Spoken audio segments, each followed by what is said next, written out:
février dernier, le centre pénitentiaire de Comayagua, dans le centre du Honduras, prenait feu. Bilan, 350 morts, parmi eux, de nombreux, très nombreux anciens membres de gangs. Ils sont légions dans ce pays d'Amérique centrale, coincé entre le Guatemala et le Nicaragua.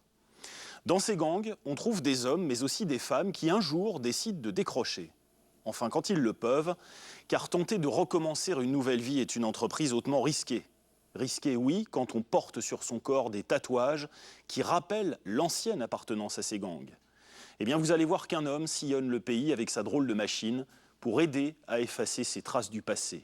Reportage Sébastien Mesquida et Yann Legléo.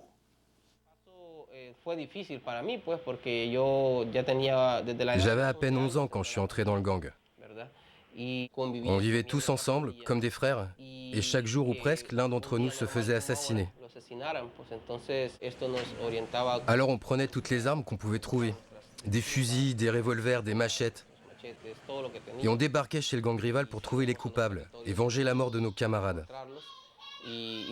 C'est ce qui m'a le plus marqué.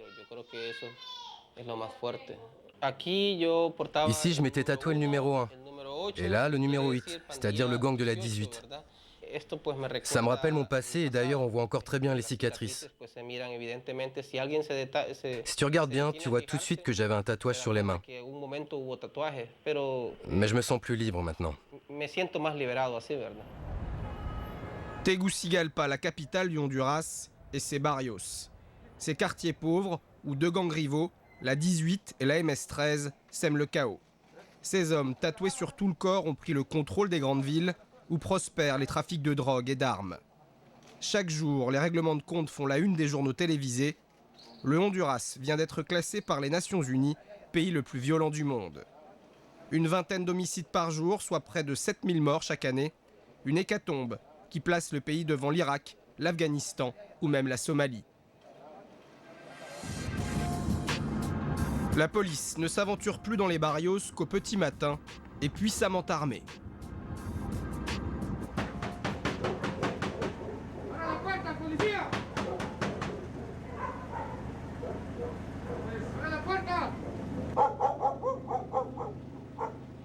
Pour débusquer les membres des gangs, les policiers cherchent d'abord les tatouages. Le suspect est dans l'obligation de montrer son torse et son dos. Il obéit à une loi votée spécialement pour endiguer le phénomène des maras. Lors de ces opérations commando, un homme pris avec un tatouage de gang peut risquer entre 5 et 12 ans de prison. En opération, on vérifie à chaque fois les tatouages. C'est comme ça qu'on sait si ceux qu'on arrête appartiennent ou non à un gang. La MS-13, comme la 18, ont des tatouages bien identifiés, qui font référence au gang. Alors quand on les arrête, on sait immédiatement à qui on a affaire, s'il s'agit de la 18 ou de la MS-13.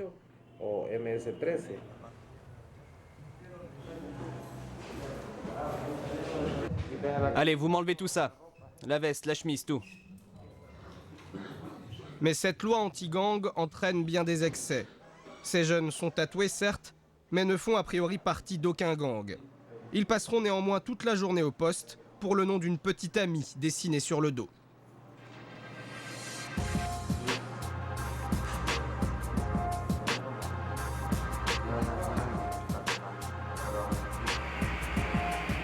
Mais d'autres arborent sur le corps la marque des bannis.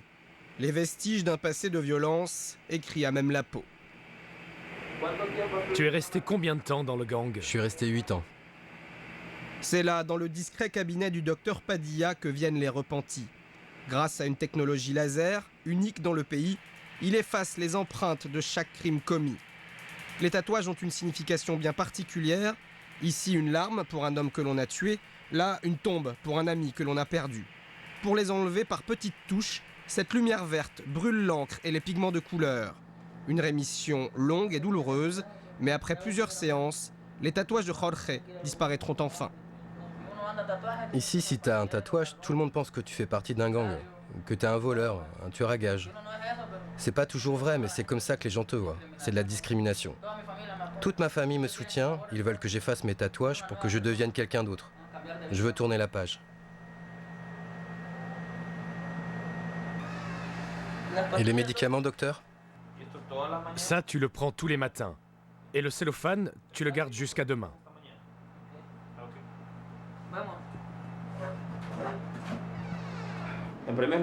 Le tatouage, c'est d'abord une forme de stigmatisation. Les jeunes qui sont tatoués sont rejetés par la société. C'est pour ça que nous avons décidé d'effacer les tatouages de ceux qui souhaitent quitter le gang et qui suivent un véritable programme de réinsertion. Car une fois les tatouages effacés, ils peuvent retrouver une place dans la société. Mais avec ces tatouages, impossible de retrouver du travail, par exemple. Ça va faire à peu près 5 ans que nous faisons cela. 1600 jeunes environ ont bénéficié de ce programme d'effacement de tatouages.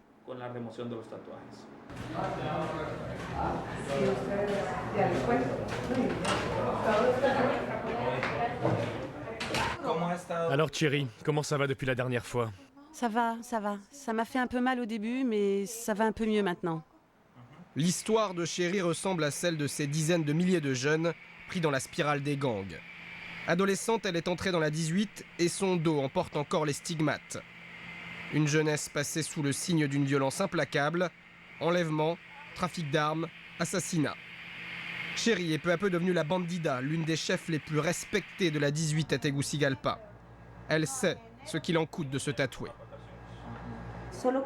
Ici, pour le simple fait de porter un tatouage, des jeunes meurent chaque jour. Moi, par exemple, ce tatouage peut me conduire tout droit dans la tombe.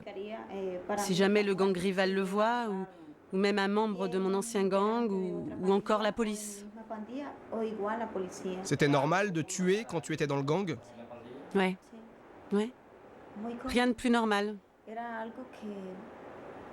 Tuer, enlever la vie, c'était comme enlever une friandise à un enfant. C'était comme ça.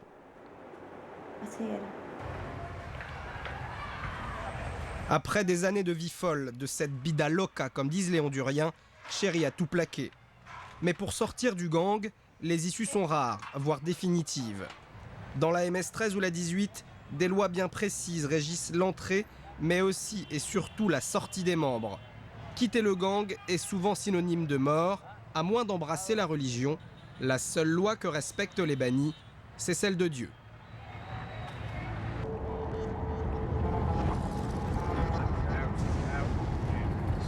Chaque soir, dans sa vieille camionnette, le pasteur Frances Murillo parcourt les barrios de Tegucigalpa.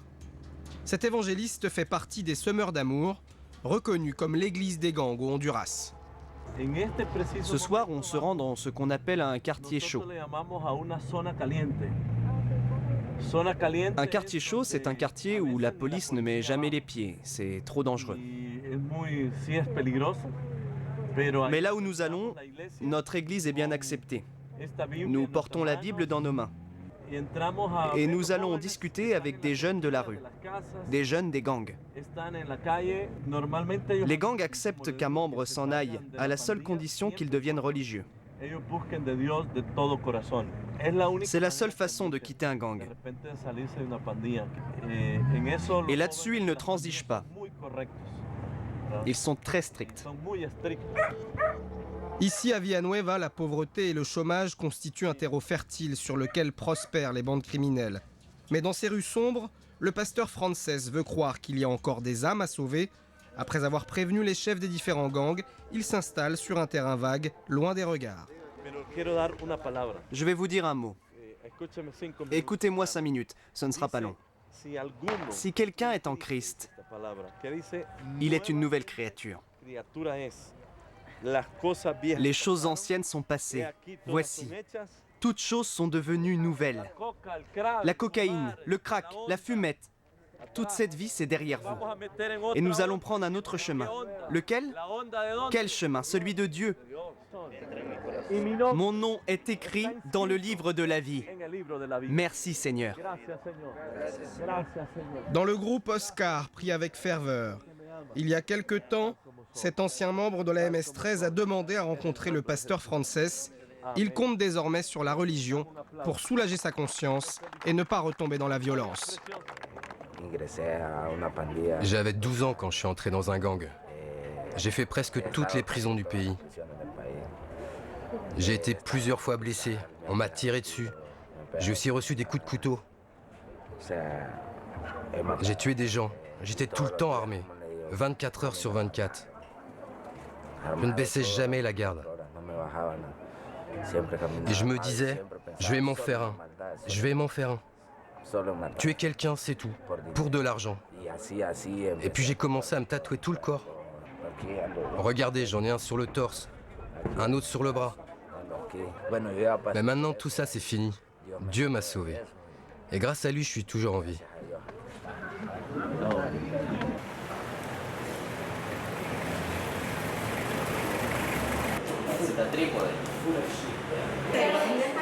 C'est bon, on est prêt.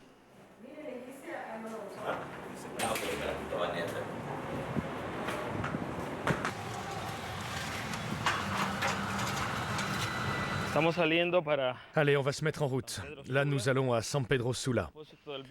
On va aussi effacer des tatouages là-bas. On s'occupe des jeunes de toute cette région, dans le nord du pays, autour de San Pedro Sula. Ces déplacements sont très importants. Comme ça, on arrive à couvrir tout le pays. Parce qu'en fait, on n'a qu'une seule machine qui fonctionne correctement.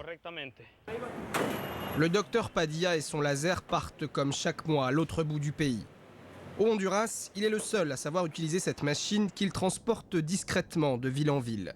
Car le docteur est de plus en plus connu des gangs, les milliers de tatouages effacés ne sont pas sans risque pour sa sécurité. On ne donne jamais notre heure d'arrivée, ni même le lieu où l'on se rend. Seules les personnes avec qui on travaille sont au courant. Et en général, on fait profil bas. Le but, c'est d'éviter d'être attaqué par les gangs qui sont contre l'effacement des tatouages.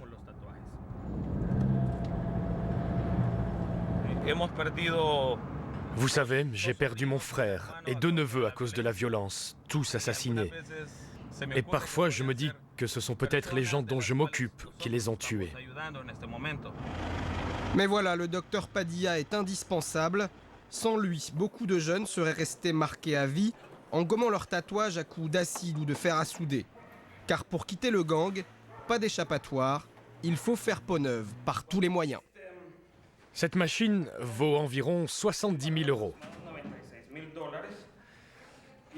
Et avant qu'elle n'arrive, les jeunes n'avaient pas d'alternative. Alors, pour effacer leurs tatouages, ils utilisaient des procédés archaïques qui abîmaient la peau. Et au lieu de s'améliorer, leur situation empirait. Au total, San Pedro Sula et les villes du Honduras abritent entre 30 et 40 000 membres de gangs. Pour lutter contre cette inflation criminelle, les autorités misent encore et toujours sur la mano dura, la main ferme, une politique ultra répressive lancée au début des années 2000. Jovel s'est alors retrouvé en prison avant de finalement quitter son gang.